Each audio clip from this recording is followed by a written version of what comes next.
everyone, how are you? Welcome back in Hindi class.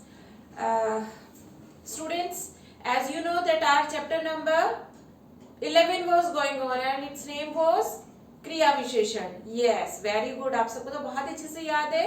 हमारा 11 number chapter चल रहा था जिसका नाम था क्रिया विशेषण और हमने पढ़ा था कि क्रिया विशेषण किसे कहते हैं और क्रिया विशेषण को अलग अलग पार्ट्स में भी हमने देखा था. क्रिया क्या होती है और विशेषण क्या होते हैं.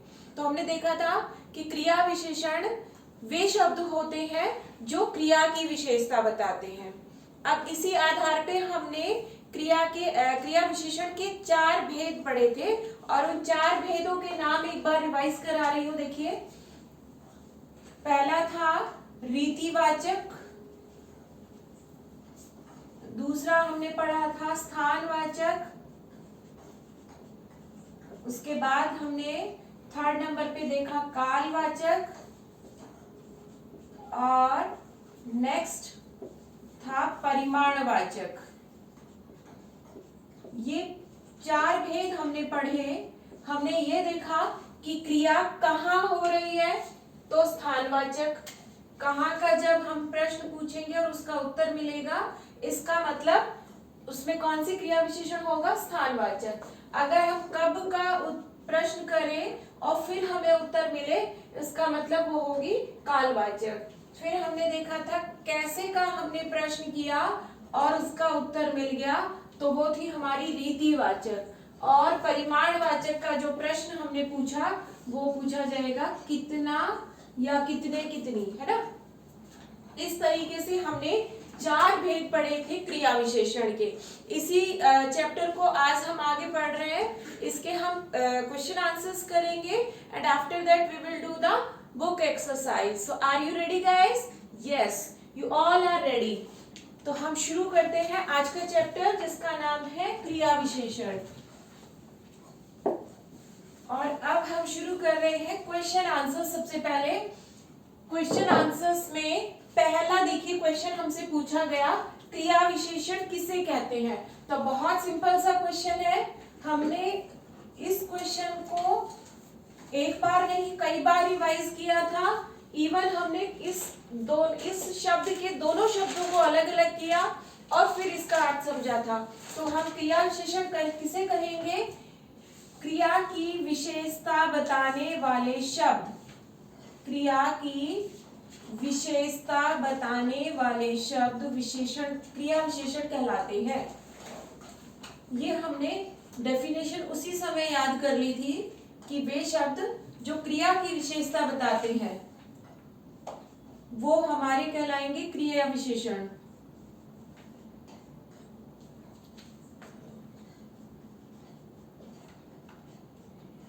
ये हो गया हमारा फर्स्ट क्वेश्चन का आंसर और उम्मीद करती हूँ ये क्वेश्चन आपको सभी को इसका आंसर याद हो गया होगा. एक बार फिर से देखिए, क्रिया की विशेषता बताने वाले शब्द क्रिया विशेषण कहलाते हैं. कहलाते हैं लिखेंगे इसमें हम, कहलाते हैं. ये हो गया फर्स्ट क्वेश्चन का आंसर. अब सेकंड क्वेश्चन है हमारा. देखिए, सेकंड क्वेश्चन में पूछा गया क्रिया विशेषण के कितने भेद हैं. और आप सबको पता है कि क्रिया विशेषण के 4 भेद होते हैं. क्रिया विशेषण के, चूंकि ये एक ही शब्द है इसलिए इसे जोड़कर लिखेंगे. क्रिया विशेषण के 4 भेद होते हैं. ये हो गया सेकंड क्वेश्चन हमारा कि क्रिया विशेषण के कितने भेद होते हैं. तो हम बताएंगे क्रिया विशेषण के 4 भेद होते हैं और चारों के नाम भी हमें याद होने चाहिए. जरूरी नहीं है कि सीक्वेंस हमारा सेम रहे कि हम पहले रीतिवाचक ही करें फिर स्थान फिर काल. आप कैसे भी याद करिए, सीक्वेंस जरूरी नहीं है, उसके नाम याद होने जरूरी है. अगला प्रश्न देखते हैं, परिमाणवाचक क्रिया विशेषण किसे कहते हैं. ये हमारा प्रश्न है कि परिमाणवाचक क्रिया विशेषण किसे कहते हैं. तो उत्तर नंबर 3 देखिए हो जाएगा, जो क्रिया विशेषण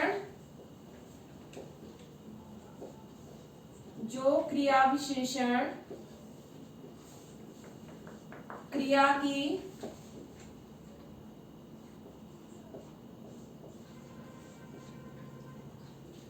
मात्रा बताते हैं वे परिमाणवाचक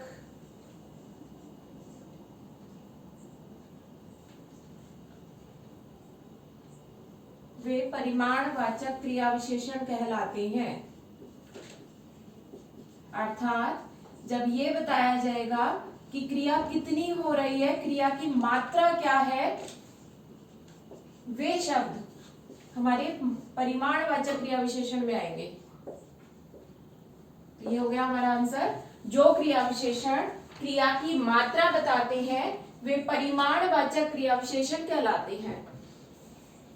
इसके बाद अगला प्रश्न है, स्थानवाचक क्रिया विशेषण के 5 उदाहरण लिखने हैं। इसमें हमें स्थानवाचक जो क्रिया विशेषण है, स्थानवाचक क्रिया विशेषण होगा क्या, जो क्रिया की स्थान संबंधी विशेषता बताएंगे कि क्रिया कहां पर हो रही है, वो ही क्या होंगे, हमारे स्थानवाचक क्रिया विशेषण में आएंगे। तो इसमें उदाहरण पूछे हैं, ना कि हमसे यहाँ पर इसकी डेफिनेशन पूछी है।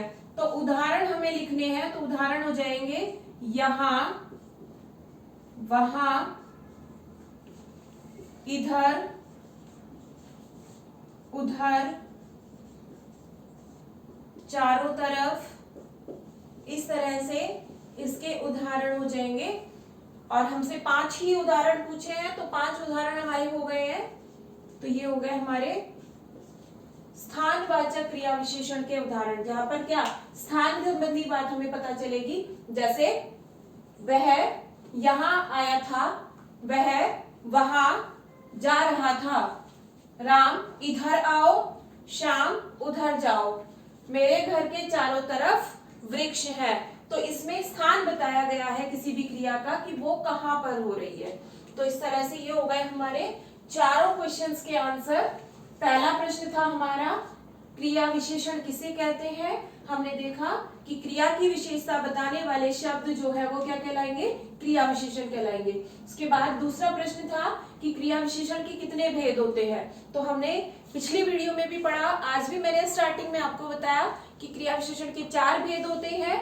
और आपको ये जरूरी नहीं है कि आप उन्हें सीक्वेंस वाइज याद करें, आपको उनके नाम याद होने चाहिए। चाहे तो आप पहले परिमाणवाचक बोल दीजिए, लास्ट में रीतिवाचक बोल दीजिए, लेकिन आपको चारों नाम याद होने चाहिए। तो 4 नाम कौन कौन से, एक बार मेरे साथ रिवाइज करना सब लोग। रीतिवाचक, स्थानवाचक, कालवाचक और चौथा परिमाणवाचक। ठीक है। नेक्स्ट है क्रिया विशेषण, परिमाणवाचक क्रिया विशेषण किसे कहते हैं। तो जो क्रिया विशेषण क्रिया की मात्रा बताते हैं वे परिमाणवाचक विशेषण कहलाएंगे। और अंतिम प्रश्न में हमसे पूछा गया था स्थानवाचक क्रिया विशेषण के 5 उदाहरण, तो हमने लिख दिए हैं यहाँ, वहां, इधर, उधर, चारों तरफ। इस तरह से ये 5 उदाहरण हो गए हमारे स्थानवाचक क्रिया विशेषण के। अब चलते हैं आगे पेज नंबर 58 पर बुक एक्सरसाइज की तरफ। यहाँ पूछा गया पहला जो प्रश्न है, प्रश्न नंबर 2 की बात करें, यहाँ हमसे पूछा गया कि सही विकल्प पर हमें सही का निशान लगाना है। देखिए पहला प्रश्न क्या, क्रिया विशेषण के भेद कितने होते हैं। तो मुझे नहीं लगता कि किसी भी बच्चे का ये प्रश्न अब गलत होगा। कितने भेद होते हैं, तो आंसर हो जाएगा हमारा इसमें क्या पार्ट में फर्स्ट ही ऑप्शन राइट है। देखिए कितने भेद होते हैं, तो 4 भेद होते हैं। अगला प्रश्न देखिए, कभी कभी शब्द कौन सा क्रिया विशेषण है। कभी कभी शब्द, एक उदाहरण दिया गया हमें कभी कभी, और हमसे ये पूछा गया कि ये कौन से क्रिया विशेषण का उदाहरण है। भाई ये रीतिवाचक का है या ये क्रिया जो आपका स्थानवाचक है या कालवाचक है या फिर परिमाणवाचक है। उदाहरण क्या है एक बार समझिए। कभी कभी, मैं कभी कभी घूमने चला जाता हूं। अब मैं इसमें चारों प्रश्नों के उत्तर एक बार प्रश्न लगाकर देखूंगी। जैसे मैं कैसे घूमने जाता हूं, कभी कभी, नहीं जम रहा। फिर मैं कितना घूमने जाता हूं, कभी कभी, नहीं। फिर मैं कब घूमने जाता हूं, कभी कभी, थोड़ा थोड़ा लग रहा है कि हाँ ये हो सकता है। अगर स्थान का पूछे कि कहाँ घूमने जाता हूँ तो कभी कभी ये भी नहीं बैठेगा। इसका मतलब ये किसका उदाहरण है, ये कालवाचक का उदाहरण है। तो ख पार्ट में हमारा ऑप्शन राइट हो जाएगा सेकंड, और आंसर होगा कालवाचक, क्योंकि ये समय संबंधी जानकारी दे रहा है कि भाई मैं कभी कभी जाता हूँ या रोज जाता हूँ या हर सोमवार जाता हूँ। इस तरह से ये क्या बता रहा है, ये हमें काल बता रहा है, समय बता रहा है कि मैं कब घूमने जाता हूँ। और थर्ड पार्ट है इसका, कठिनाई से शब्द कौन सा क्रिया विशेषण है। आप इस प्रश्न को भी इसी तरह से चारों प्रश्नों के उत्तर देखकर लगाकर इसको सॉल्व करने की कोशिश करना। फिलहाल के लिए मैं बता देती हूँ आपको इसका आंसर क्या होगा। कठिनाई से इसमें रीति बताई जा रही है, तरीका बताया जा रहा है किसी काम के करने का, कि वो काम कैसे हो रहा है। तो रीति बताई जा रही है यानी कैसे हो रहा है। तो आंसर हो जाएगा इसका रीतिवाचक। और इसका भी कौन सा ऑप्शन राइट है, फर्स्ट ऑप्शन राइट है, रीतिवाचक। रीतिवाचक में र पर तो बड़ी की मात्रा आएगी, जबकि त पर छोटी की मात्रा आएगी, ये आपको ध्यान रखना है। ये हो गए हमारे क्वेश्चन नंबर 2, जिसमें हमने एमसीक्यूज क्वेश्चंस किए। अब चलते हैं नेक्स्ट क्वेश्चन की तरफ। नेक्स्ट क्वेश्चन में हमें कुछ एग्जांपल्स दिए गए हैं और इन एग्जांपल्स में हमें क्रिया विशेषण शब्द छांटने हैं कि इसमें कौन सा क्रिया विशेषण शब्द आया है। तो देखते हैं पहला प्रश्न क्या है, घोड़ा सरपट दौड़ता है। आप देखिए दौड़ता है क्रिया है, और कैसे दौड़ता है घोड़ा, तो सरपट दौड़ता है, ये इसका क्या हो गया, क्रिया विशेषण सरपट। ऐसे ही हमारे कई एग्जाम्पल्स यहाँ पर दिए गए हैं। इन एग्जाम्पल्स को हम सॉल्व करेंगे कि इसमें क्या आंसर आएगा। देखिए बच्चा बहुत रोता है। अब पहले तो आप क्रिया ढूंढिए, और क्रिया से पहले ही आपके पास क्या मिलेगा, क्रिया विशेषण मिल जाएगा। अब क्रिया आपको मैंने बताया है कि मोस्ट ऑफ द टाइम क्रिया कहाँ मिलेगी आपको, लास्ट में, है ना। तो लास्ट क्रिया हो गई, और क्रिया से पहले आपको क्या मिल जाएगा, क्रिया विशेषण।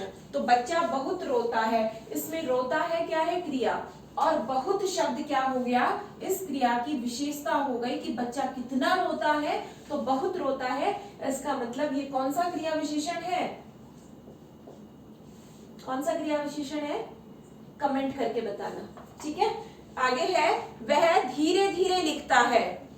लिखता है इसमें क्रिया है, और क्रिया विशेषण क्या हो जाएगा, धीरे धीरे।